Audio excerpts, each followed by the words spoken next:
Good afternoon, everyone, and welcome to our Critical Conversation series. For anybody who may not know who I am, my name is Janie Foliteo. I am a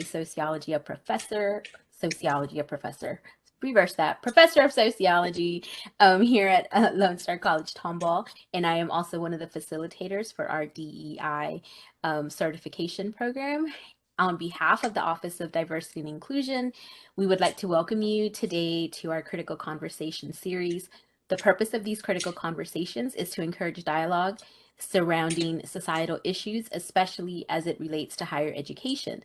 To foster inclusivity and equity, we must continue to learn, grow, and challenge our own perceptions and biases. And the first step is engaging with these issues, is to learn about the issue itself. And so a bit of housekeeping. We are going to ask you to, if you have any questions, you can post them in the chat as we go along.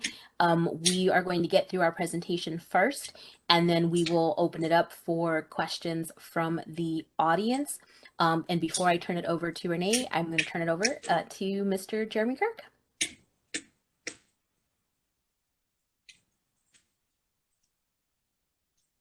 I realized I was talking again and I was not off of mute. I figure I should figure this out in this virtual world. We've all been in this long, but here we are still making those mistakes. Anyway, thank you so much, Dr. Filateo, for that wonderful introduction.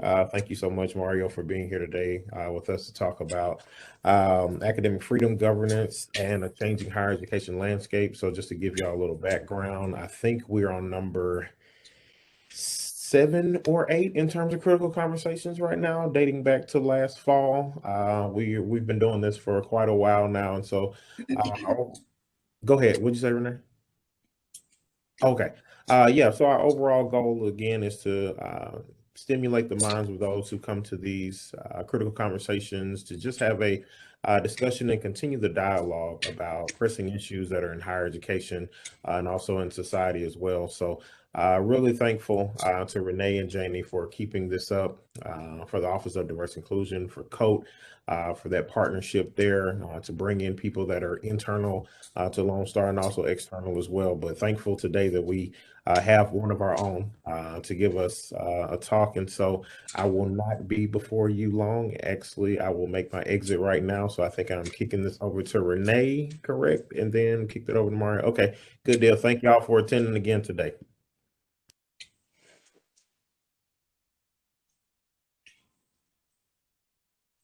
Renee, you are muted. It's See, okay. I haven't done it all week. I have the pleasure of reading Mario Castillo's bio. So here we go. Mario is Lone Star College Chief Operating Officer and General Counsel. Mario began his career at Lone Star as the General Counsel in 2015, became Vice Chancellor and General Counsel in 2016. And in 2017, he became the Chief Operating Officer and General Counsel. From 2020 to 2021, Mario was also the interim college president at Lone Star College, Kingwood, in addition to his other duties. As Chief Operating Officer and General Counsel, Mario oversees virtually all day-to-day activities of the Lone Star College system, including day-to-day management of the college's COVID-19 response. Hats off to you. Prior to joining the college, Mario served as a labor and employment partner at Monty and Ramirez in Houston, with his practice focused on labor disputes, employment litigation, wage and hour litigation, and employee benefits compliance. During this time, he also effectively represented the college as an outside employment discrimination claims and employment discrimination claims. Mario's experience also includes litigation on cases in state and federal courts, various appellate courts, and the Texas Supreme Court, serving as a briefing attorney for the Honorable Felix Resell of the Southern District of Texas, and teaching criminal law as an adjunct instructor at the University of Texas, Brownsville. While there, he wrote an article for the Baylor Law Review, Immigration Consequences, a primer for Texas criminal defense attorneys in light of Padilla Villa versus Kentucky. In addition to his successful litigation practice, Mario has extensively written about the Affordable Care Act and considered a leading expert on this topic. His article, Independent Contractor Misclassification Penalties under the Affordable Care Act, was published in the highly regarded Houston Journal of International Law. Mario is also board certified in labor and employment law by the Texas Board of Legal Specialization. Mario has been interviewed and quoted in the New York Times, Forbes magazine, and Houston Chronicle, and is routinely asked to speak at seminars, conventions, as well as other events. Mario received his Juris Doctorate from the Marr School of Law at Indiana University in Bloomington, and received his Bachelor of Arts in Government from the University of Texas in Austin. Mario is a first-generation high school on his mother's side, college and law school student, as well as a first-generation American. So please, we welcome you, and we're going to turn it over to you. We're so happy to have you. Well, I just got tired. Like, you know, when they let me introduce myself, I'm usually like, hi, I'm Mario. That's all you need to know. Thank you for that great introduction. I'll have to put an extra sugar lump in the person's stocking who wrote it this year. It makes me sound really great. So I'm Mario Castillo, and I'm the Chief Operating Officer and General Counsel here. And I really wanted this to be really informal. I actually have a fireplace going up here in the top right. If I get too close to the camera, you can't see it, so failure to plan on my part. But that's what you hear. It's crackling, actually, of the fire. And so I wanted to start sort of with just what I do day to day. I think I was asked to give a brief overview, and then I really want to have, I looked at the prompt for this meeting. I really do want to have a conversation, and it can be critical. That is fine. I came prepared, hopefully, to have a critical conversation.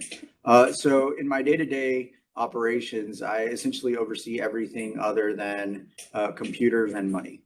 And so anything outside of that, especially since June, in June, Vice Chancellor Dr. Smith, Vice Chancellor Dr. Napolis, and Vice Chancellor Dr. Scott all started reporting to me directly, and then I report to the Chancellor. So between those three new divisions and offices and my legacy 6 divisions, I now have 9, and collectively they oversee essentially everything other than computers and money. So I can talk about a wide breadth of things. I've done this enough to know that I think people get really the most amount of value out of it, where people get to ask their question, it gets answered, and it's just sort of unscripted, like on Reddit. So note though that because of this, I'm on this WebEx board. And this is sometimes a good thing, to be honest with you. I can't read the chat.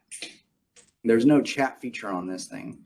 But it's the easiest way to sort of present, so that's why I'm on it. So if you want to speak to me, I guess, I don't know how we're going to do that, but I can't read it, is my point. And so good or bad, whether it's compliments or criticisms, I can't read them. So I just wanted to make note of that. I'm not ignoring anyone. For those of you who know me a little bit better, you know that, I hide from no one. I'm here to answer whatever question you guys would like to answer, no matter how difficult. Fair warning, though, you asked me a loaded question. I'm going to answer with a loaded answer, and it will be the truth. It may not be what you wanted to hear, but it will be at least the truth as I understand the truth to be. And so, just real quickly, so I was given the questions, and I think we received 4. Is that correct?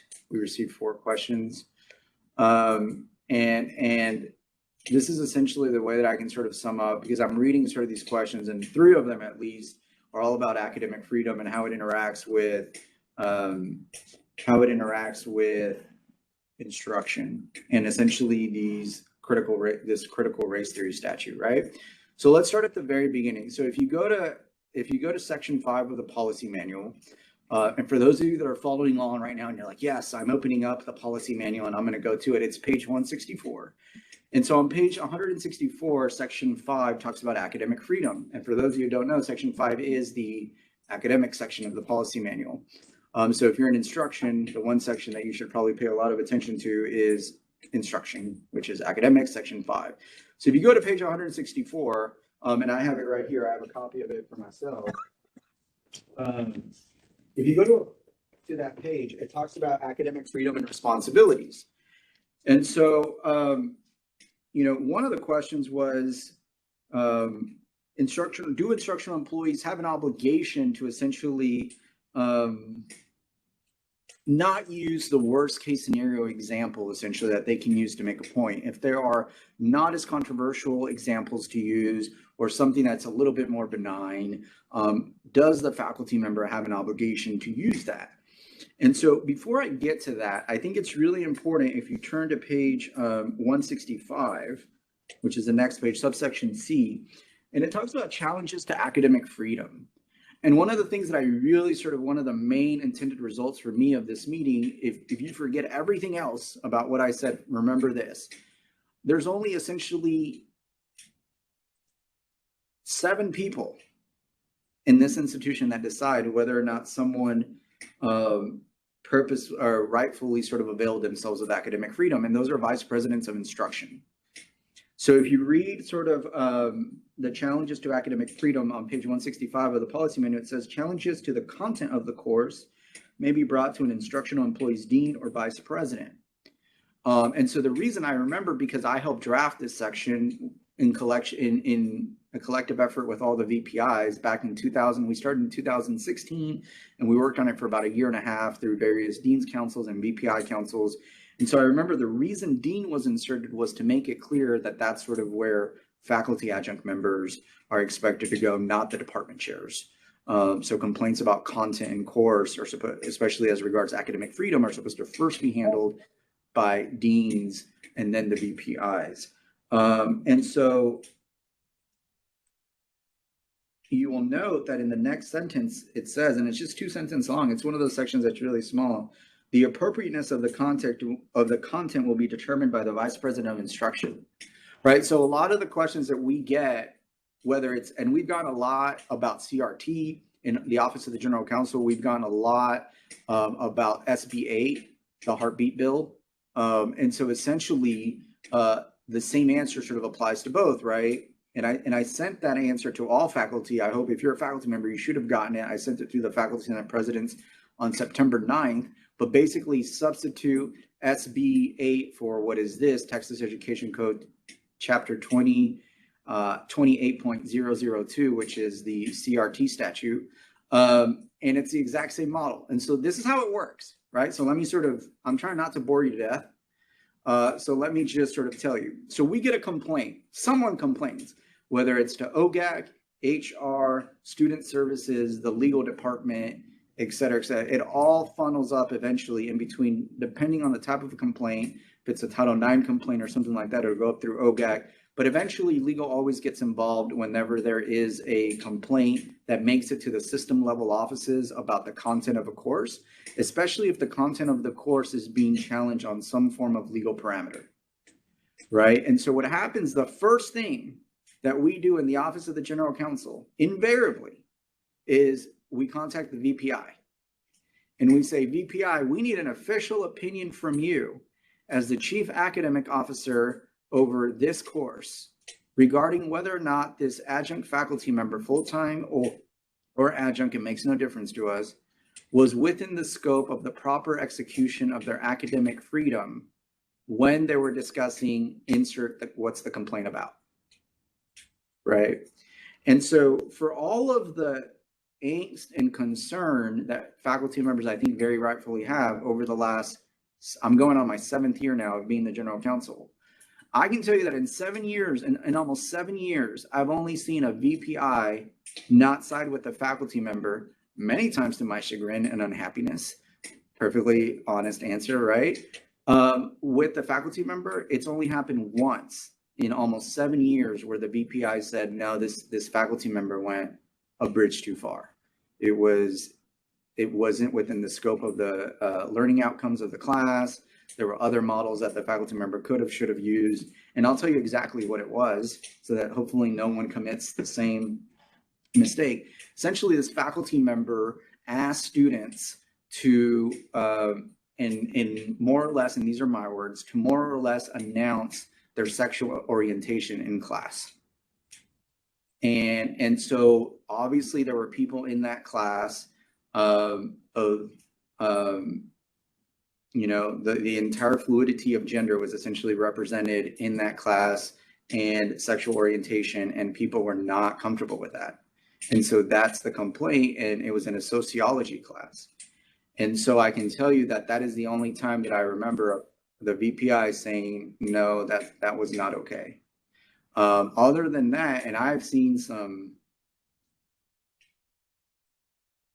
as Renee said, I've been an adjunct faculty member myself, right? And I taught criminal law. So there's all sorts of crazy examples that I could have used to make points. So when the faculty member that submitted the question said, is there a duty to basically not use this controversial an example, there's actually a tension in the faculty, in the policy manual that speaks to that. And I want to sort of go to that, right? So instructional, on page 164 again of section A, it says instructional employees have the right to teach class content, including arguably offensive or controversial class content, according to their professional judgment within the guidelines established by the curriculum team, state governing bodies, accrediting agencies, this manual, and as required by federal, state, and local laws. Absent the limitations in this section, instructional employees have the right to remain true to their pedagogical philosophies and intellectual commitments when teaching. So to answer that question from the one faculty member, you know, one person's, let's see, arguably offensive and controversial class content is someone else's sort of cutting edge of that discipline, right? There was a point, and I think people still sort of debate this. I've seen it online. There's people that still believe the earth is flat, right? And so to them, Copernicus and all of that is very controversial.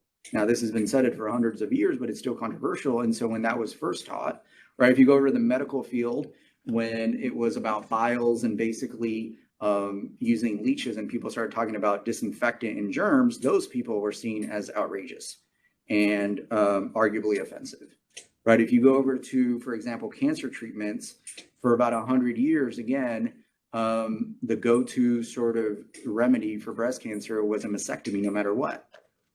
And that is now seen as not. And so academia ebbs and flows, and it's really up to the academics in the institution to sort of monitor that. Now, the opposite of that is the responsibilities, right? So there's rights in section A, and this is written very purposefully. There's rights in section A, and there's responsibilities in section B. And the very first sentence of responsibilities goes to that. Faculty members will strive to be accurate, to exercise appropriate restraint when necessary, and to avoid creating the impression that they speak or act for the college when speaking for as acting as private citizens. I can tell you that as recently as today, I got a complaint from somebody, and this has been the case. And I think the last time I was at Tomball, I talked about this during one of those Learning Fridays that Dr. Stallman used to host. And because we get complaints all the time about what faculty members are saying on Facebook. For whatever reason, Facebook seems to be, not Twitter, not Instagram, Facebook seems to be where most people say things that end up on my radar. And if you're speaking as a private citizen and you're not making it obvious that you are a faculty member here and you're talking about a matter of public concern, then you're going to be okay. And that's what I said years ago when I came to Tomball. And there was a lot of unhappy people, and I personally disagreed with what that faculty member had said that day. I think it was 4 years ago at this point when I was at Tomball. But I said, I'm still going to defend that person's right to say those things because they have a First Amendment right. And so when we talk about sort of who gets to decide, because that was another one of the questions. Another one of the questions was faculty members must have credentials and specialized training in order to teach specific subjects. Agreed. It is because of these requirements that we defer to faculty as subject matter experts. Agreed. How do administrators make decisions about academic freedom when they are not considered subject matter experts? Right? So there has to be a check somewhere, right? Otherwise, faculty members could just do whatever they wanted. And I don't think anyone's advocating complete and total anarchy and chaos, right? So someone has to sort of be the check. And what the balance was struck is that check is the VPI. Now, I can tell you, having been in those conversations many times, there are many times where I've wanted, and I'll give you a simple example from someone coming from the outside and looking in, you know, why can't we just change a grade? I remember when I was outside counsel for Lone Star, we had years of litigation over changing one grade. As recently as this past summer, we had a litigation where a student got a B and thought that they got a C and they thought that they deserved a B. And we basically had to sue them after they sued us. And it was this huge thing. And it went on for, it went across 3 state courts. And one of the things that I'm happy to share this with you, that we wrote in the petition is we don't bargain for grades. So when you are an opposing counsel and you show up to my office and you say, Mario, what can you do for me? I can say, look, I can do a lot of things for you. I can do money things. I can help you do X, Y. Oh, there's the fire. How we can do a lot of things. But one of the things that we cannot do, one of the things we will not negotiate about is changing grades. And I'll tell you quite candidly why. And I tell outside counsel that, right? The people that I hired to defend our lawsuits, I say, it's academic freedom and it is fundamental to instruction. And you're asking basically to violate something as simple as 1 + 1 = 2 and make it 3. And no VPI is going to go along with that. And if no VPI goes along with that, then no president's going to go with that. And if I've got all the presidents telling Dr. Head, it doesn't really matter what I say, right? And so there has to be a check somewhere. And because the VPI oversees all of the instruction and is technically the chief academic officer per college, that is why the board of trustees entrusted them to make that decision. And so going back to sort of the practical aspect of it, complaint comes in, the first thing we do is call the VPI. We pull to this section and we say, dear VPI, we need a determination from your office about whether or not this person was acting within the bounds of their academic freedom and learning outcomes for that section. And then I can tell you that essentially, I think it's like 11 out of 12 times the VPI has said, yes, this person was within the gamut essentially of their learning outcomes. And so what do we do from here? And I said, well, I guess we've got a lawsuit to defend. And that's what we do. And we've defended lawsuit after lawsuit over the last 6 or 7 years with that situation in mind. So at least at the stuff that's coming up to me, we can't stop. And I guess this is one of the key things that I wanted to impart. So number 1 is the VPIs get to decide. Number 2 is that we can't really stop people getting offended. And we can't stop people filing lawsuits. And we can't stop people from being litigious that are litigious. Now, I can tell you that a lot of times I get students and, friends or family that are lawyers that call me and they say things like, we're going to hire a lawyer. Okay. I've got 12. Can I bring a lawyer to this meeting that you want to have with me? Bring as many as you can afford. And so there's many times where that itself sort of disarms it, because what starts as a threat, because most of us, including myself, a lot further than I went to law school, is to defend myself from lawyers. When I wasn't a lawyer and people said, I'm going to get a lawyer involved, that scared me, because lawyers are expensive. How much is this going to cost, et cetera, right? So the cost part of it, let me talk to you about that. So if the cost factor of it, if the VPI says that you were within the learning outcomes, then we defend you, even if you get sued personally. So if it's, random student versus Lone Star College and Professor X, then we will defend Professor X and the institution. And we will actually, and we've done this before, we actually will hire you your own lawyer, because sometimes there's conflicts between, and I'll give you the most recent one that happened. It was like in a kinesiology class, and a student got injured and said that essentially the professor had exceeded their academic freedom and basically punished the student by asking the student to basically do exercises that the professor knew the student couldn't do. And so we got the determination from the VPI, and it was that it was within the realm of the learning outcomes. And so we actually hired that professor, their own lawyer. We don't know what's going on. We don't know. We just pay the bills essentially. They don't communicate with us because there was a conflict, because we have total immunity from tort liability. And I promise you I wouldn't bore you. So essentially we file one paper and we say, hey, we have liability, and we get out of it. Now, if we do that and we leave the professor, that the professor doesn't have liability. And so there's a conflict of interest, right? And so to make sure that the professor's rights were protected because they were doing what we expect our faculty members to do within that section, we represented that we represented that faculty member.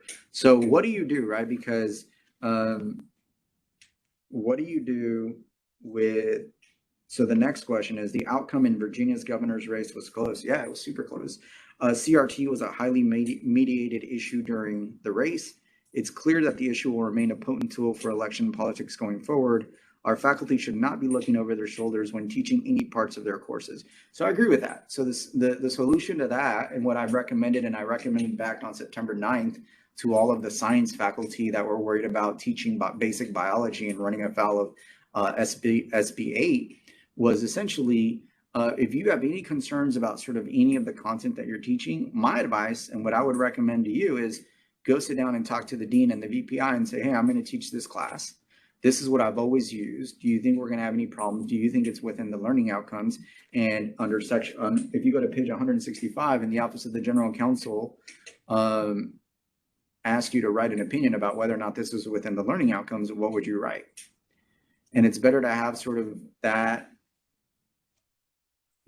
comfort before you teach this, whatever it is that the content is, than it is to just teach it and then sort of try to sort of get it on the back end. And so that's the advice that I've been giving for years, is if you have a concern about your content, then you should probably run it by your VPIs. Now, I dabble in First Amendment speech, so I'm also not a big fan of prior restraint. But again, that's what the policy manual says, right? The policy manual says that whether you and I like it or not, the VPI is the ultimate arbiter of that decision. And let me tell you, there's been many times, if you're a faculty member, you're like, this, because I've heard this VPI doesn't come from my discipline. They know nothing, right?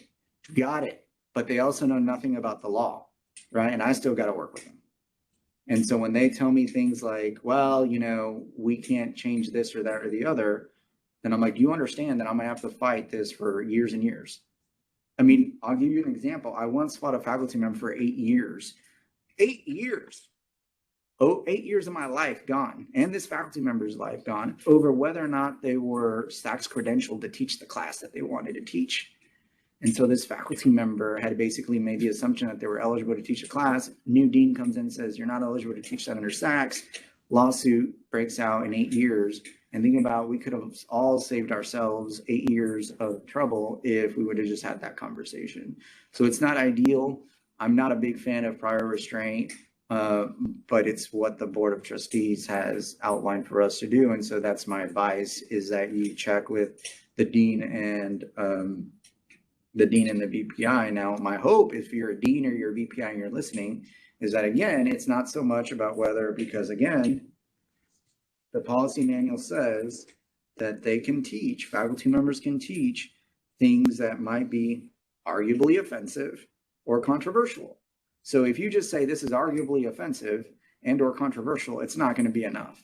When you send that notification to OGC, we're going to say, well, wait a minute, they can teach arguably offensive things and controversial matters, right? But you have to sort of take it a step further and say, not only is it controversial or offensive, it doesn't sort of meet up with the learning outcomes of the course. And so those are sort of the main highlights of that. There is a fourth question that has absolutely nothing to do with CRT that I would be glad to sort of take up if we have more time after the CRT. But let me sort of give you the breakdown of CRT, because here's the bottom line, guys. Chapter 28, which is where the CRT statute is. I'm one of those loco people that actually has read the law. So if you go to Texas Education Code section 28.002, that is the TRC statute. That is the new bill that basically got passed. Now, what's really important is 28.002 already existed before this last legislative session.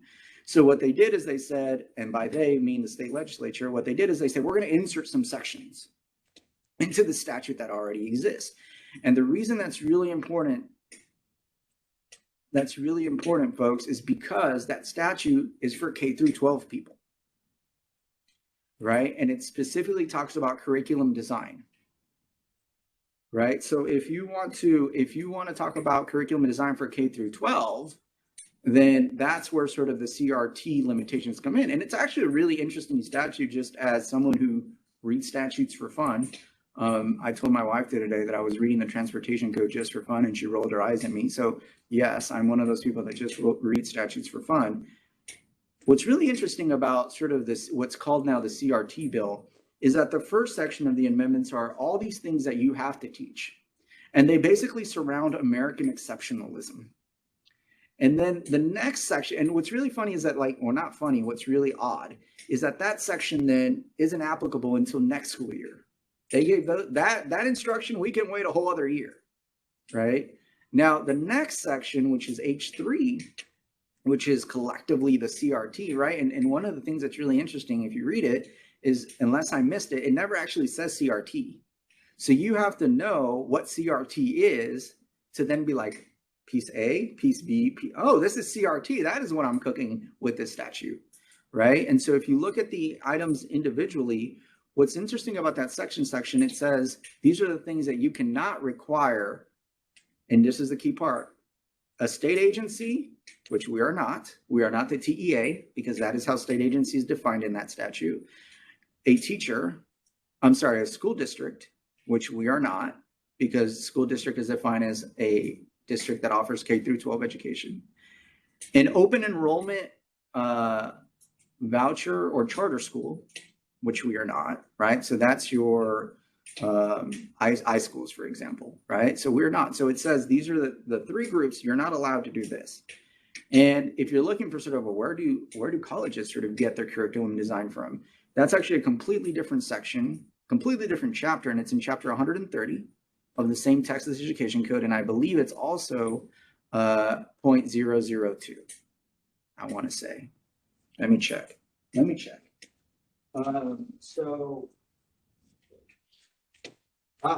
why I checked. I knew it's 0.008. I was 6 off. Close. Okay, so it's 130.008. If you go there, it says very clearly that college curricula is defined by essentially the faculty, and what the policy manual says, the curriculum teams, right? So it's not limited the same way that K through 12 curricula is limited. So then you're sitting there and you're saying, what about dual credit, Mario? What about dual credit, right? So dual credit, again, in section 130.008, if you go read it, it says that students that are dual credit students are actually subject to the college curricula.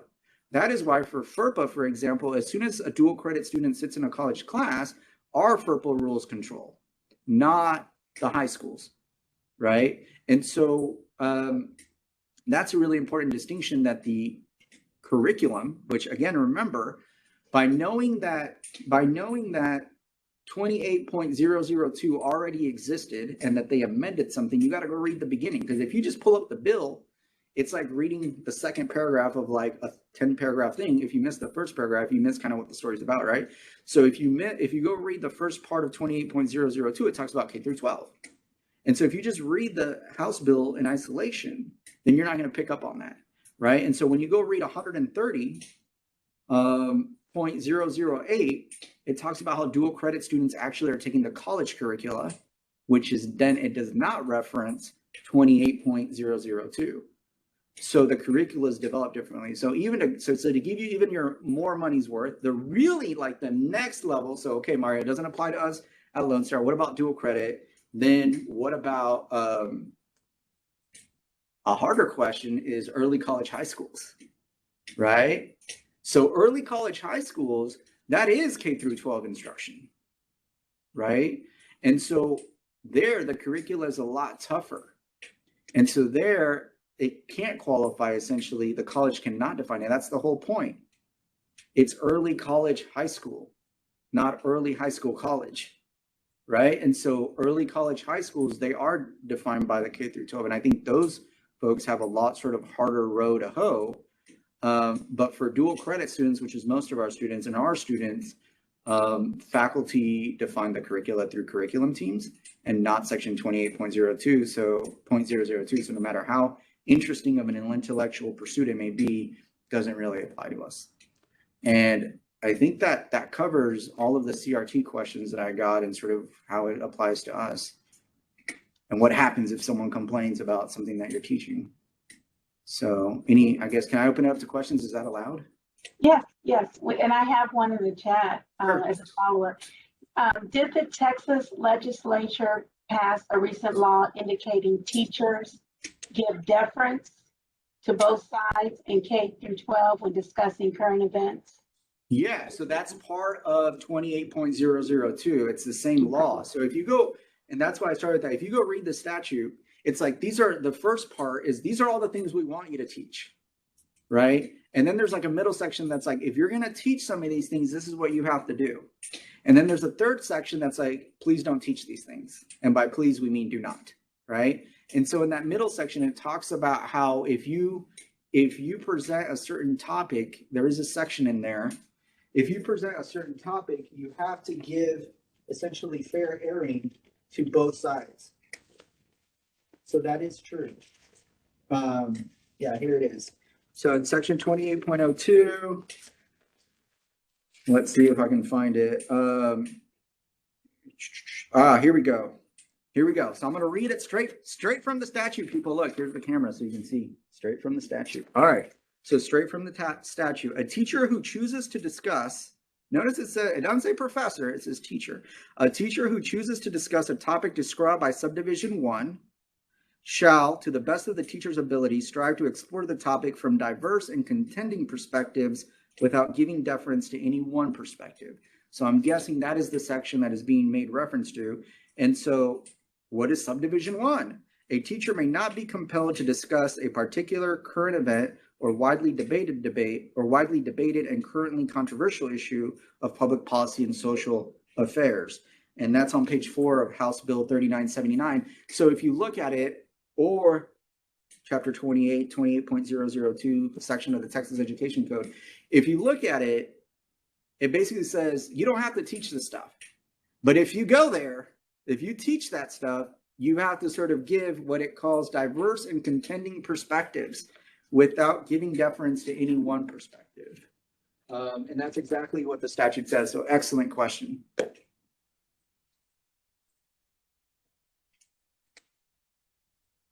So can I ask a follow-up question then? Yes, Sorry, ma'am. Renee, That's you were what I'm gonna here ask me. for. So I am a sociology professor. Sure. And now that you pointed out the early high school, now I'm getting more nervous than I was when I started. So within sociology, we teach a lot of things that are just by their nature of their topics inherently controversial to somebody: class, race, gender, inequality, sexuality. And so the part that then it raises concern for me is twofold.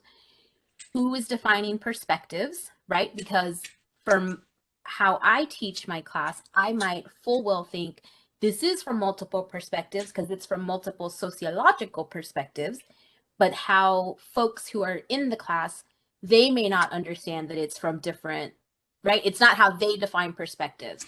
So that's a question that I'm worried about. Yeah, so for us, right, I said it's the VPI, right? The VPI essentially defines the perspective. And that's from an instructional sense. So for the institution, all we care about is essentially, is the VPI on board with the perspective?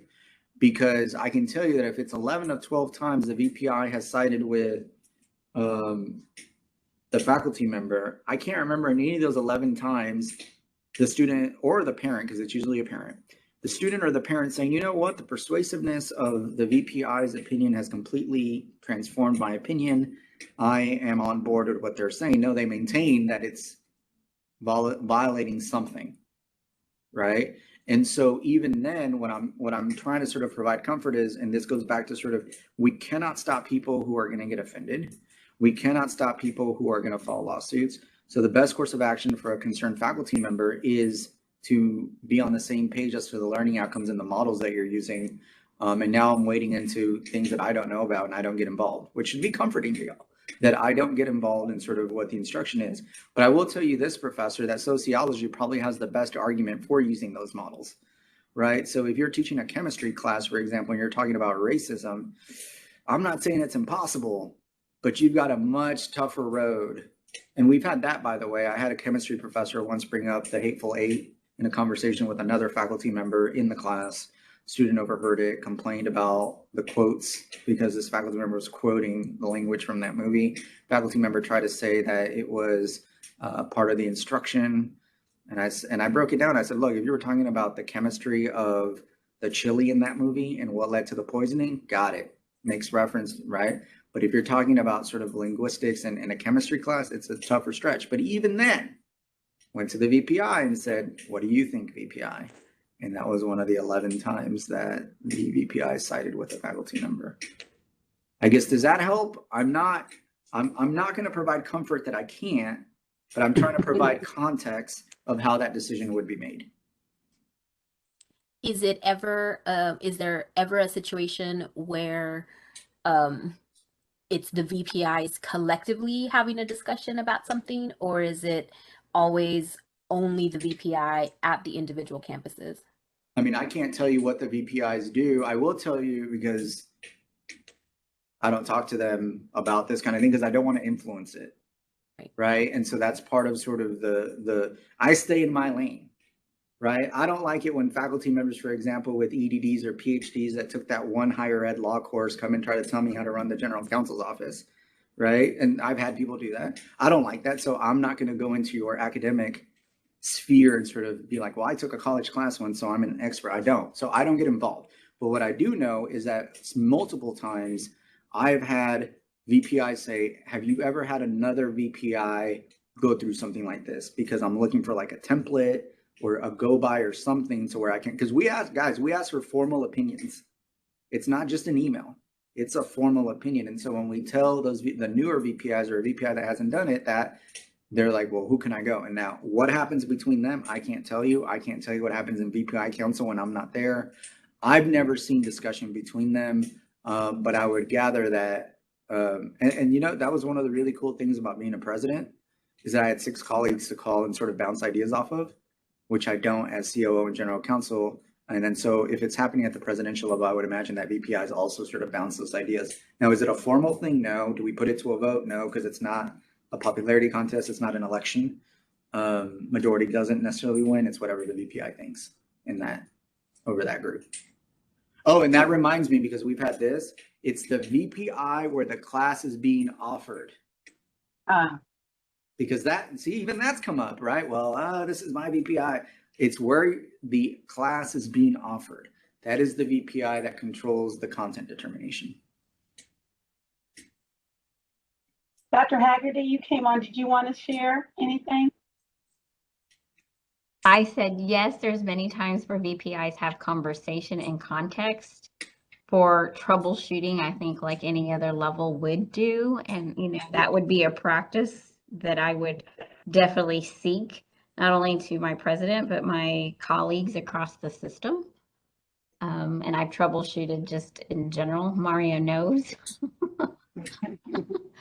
Well, and Dr. Hardy, since you've made a cameo, right? So Dr. Haggerty, right? So you've been in this situation with me before, and we can sort of speak about it broadly, right? Like, I don't get involved in the academic decision. Whatever the academic decision is, I live with, correct?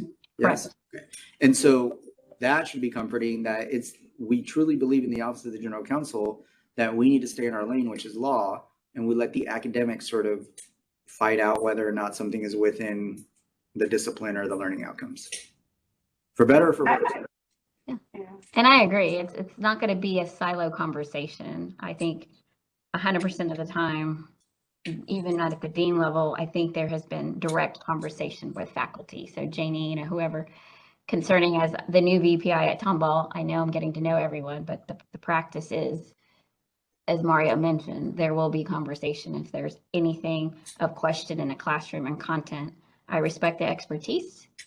And again, but it should be a conversation. If you think you're teetering on something that you're about to step on a dynamite, it wouldn't hurt to help run it by, you know, through multiple layers just to have a known in general. There's a question in the chat, follow up on this. What if our 7 VPIs don't agree on a given VPI's academic freedom issue? Why doesn't a single Lone Star have a single academic administrator? Yeah, so that's one of the sort of the tensions of working at Lone Star, right? We have 7 different colleges with their own cultures and their own sort of norms and normative values. And up until now, it has been respected to essentially have the VPIs make that decision. Because if it weren't the VPIs, essentially what it would fall to, and by the way, we've tried it in non-instruction. So we tried it for a while in student services and student success, where it basically went all the way up to a system officer like a Dr. Napolis or a Dr. Smith, and people were not fans of that. They didn't like the idea of system officers making decisions that affected. I mean, think about it, right? If you're a faculty member, I already pick up on the angst of like a VPI isn't from my discipline, which I've heard, right? Especially, for example, when you have an interim dean that's not from your discipline and that dean's involved in that. And so to me, to then further remove it and make it one rank higher and have someone that's a vice chancellor who has maybe no instructional experience or no teaching experience doing that would be even more problematic to a majority of the institution. So right now, it's just, that's what the policy manual says, is that each VPI is the chief academic. And I can tell you that they wrote that, the VPIs wrote that in 3 or 4, when was it, 4 years ago? And I floated the idea, do you guys want just to send them up to the EBC at the time, right? Like we were doing student services. And it was universal, almost no thank you. We want to keep it at the college level. Now, this is a question that circles back to early colleges. Mm-hmm. Are early college high school students in dual credit classrooms treated differently via the Texas Education Code, Chapter 28.002? Right, so dual credit class, regardless, I'm sorry, go ahead. No, I'm sorry. Yeah, it's a little longer. If they are taking the class on the high school campus with a dual credit instructor hired by the high school versus taking the class on a college campus from a Lone Star College faculty member. No, because the key, and this goes, guys, for years, if you've been following the FERPA saga, the FERPA saga is instructive here, right? Because all of those details, as far as I understand it right now, and you guys have to remember, I'm sitting here giving you essentially legal advice about a law that's 2 months old, right? So with the caveats, right? So as the law develops, if I say something that's no longer the case tomorrow, I will update you. But with those caveats, it's the what is driving the curriculum that matters, right? So whether it's a K through 12 teacher, doesn't matter if that K through 12 teacher has to teach the curricula from the college, right? And so it is what is driving the curriculum of the classroom. If it's coming from the college and it's governed by 130.008, if it's coming from the high school, then it's covered by 28.002.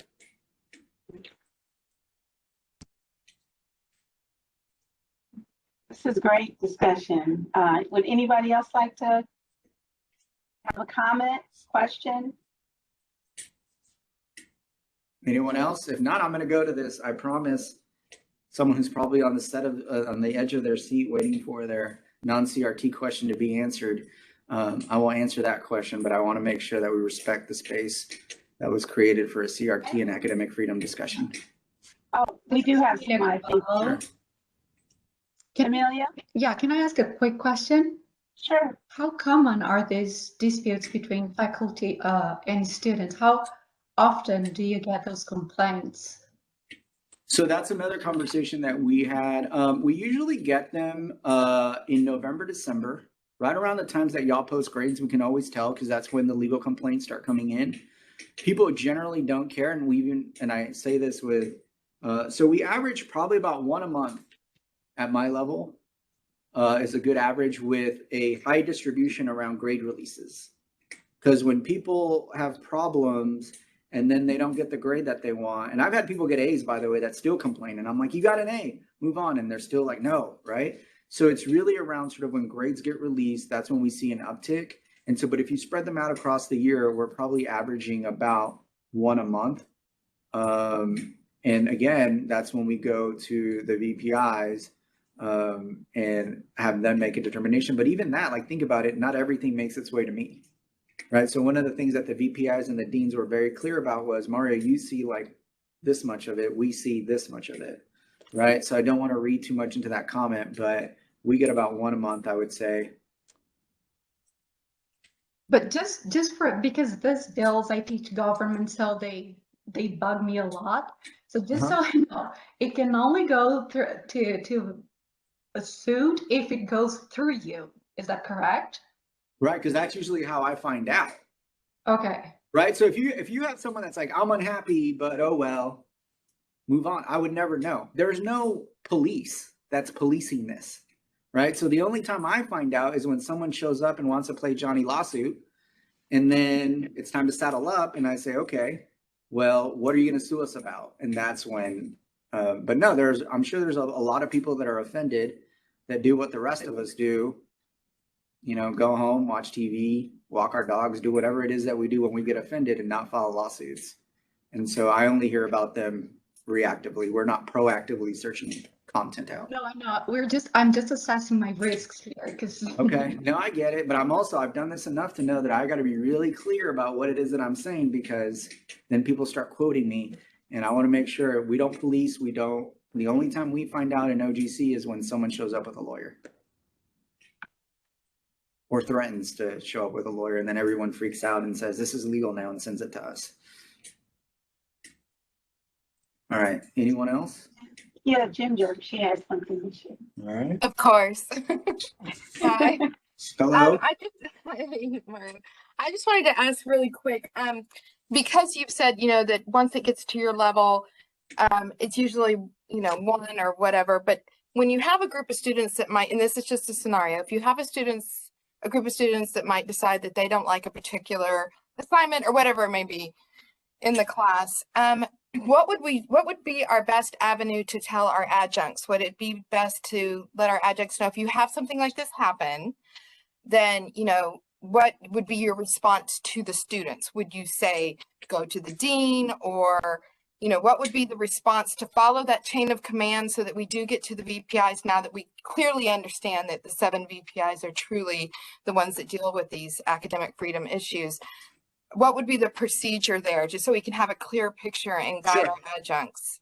Sure. So I think that it depends when the objection is raised to the assignment, right? To use your example.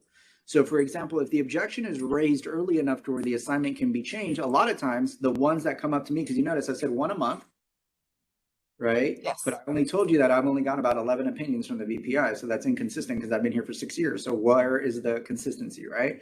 It is insofar that a lot of times faculty members are just innocently trying to teach their learning outcomes. And they're like, you know what, this isn't that big of a deal. I'll just change it to something else. Right. And so if it's early enough to where that may be an intervention that the faculty member is willing to entertain, then I would recommend that conversation be had. Hey, we got a complaint about this. Watching this video, do you have something else? Some other, because that's usually what it is, by the way. It's videos. Having students watch videos on YouTube. That's one of the #1 complaints. Because you didn't watch the whole video, right? Or right, like you got practical tip. I like to give you practical tips. If you're gonna have people sit through a video, either watch the whole video, or tell them I only want you to watch from here to here.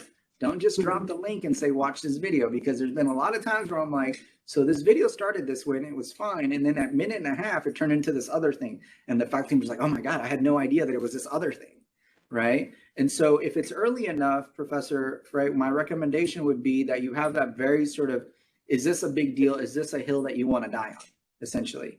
And if you're a faculty member, you're like, yes, this is my academic freedom and I'm not changing it for anybody, then I think at that point is where you engage the dean. And that's just, and by the way, that's why dean's in there. Because I remember I asked the VPI, I said, if you guys are the ultimate arbiters, why is the dean in here? And they said adjuncts. We want the adjuncts to go to the deans. And then we don't want the department chairs to be kind of in the middle. I still think that y'all should be a part of that conversation, just so you know, for your general sort of chairing edification. But they said, we don't want, and I said, well, if they're not the decision makers, why even go to the deans?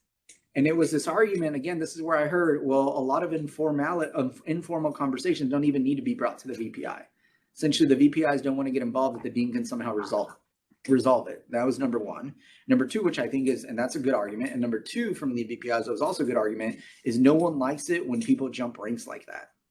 And so if I were a dean, I wouldn't like an adjunct going straight to the VPI, right? Because then the VPI calls me and says, what's going on, Dean Castillo? And I say, actually, I have no idea. And now I'm upset because you circumnavigated me, right? And so my recommendation would be that the adjunct, the chair, goes sit down and talk to the dean, see if something informal can happen, and then try to resolve it there. And then if it can't, then you go to the VPI.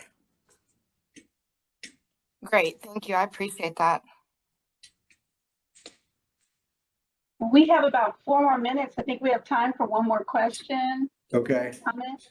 Well, all right. So I have, since you said comment, so the last that's question, right, yeah. the last question that I got, because I want to make sure this person doesn't think I'm hiding from them. So the last question that I got was, historically, the college system has operated from a position of inequity regarding workload hours for faculty. This, of course, was established early on when the college had very few workforce programs. In many decades since, we continue to operate from those original standards. This has created a gross inequity for workforce faculty who, in addition to meeting instructional, professional development, and institutional service requirements, must meet the demands of external accrediting bodies and place students in work experiences with external partners. What are your thoughts and how would you propose this inequity be addressed? All right, so I can tell you we don't have to speculate about how it's going to be addressed. I can tell you how it is being addressed. So in 2018, a committee was formed and they met from January 8th through December 18th, I believe, a total of 13 meetings. 24 committee members talked about faculty workload guidelines. And you want to talk about staying in your lane. One of the first things that I tell the junior lawyers that I hire in the office, if any of these subjects come in, you are not equipped to answer anything having to do with them. And one of those things is faculty workloads, because faculty workloads are primarily an academic endeavor.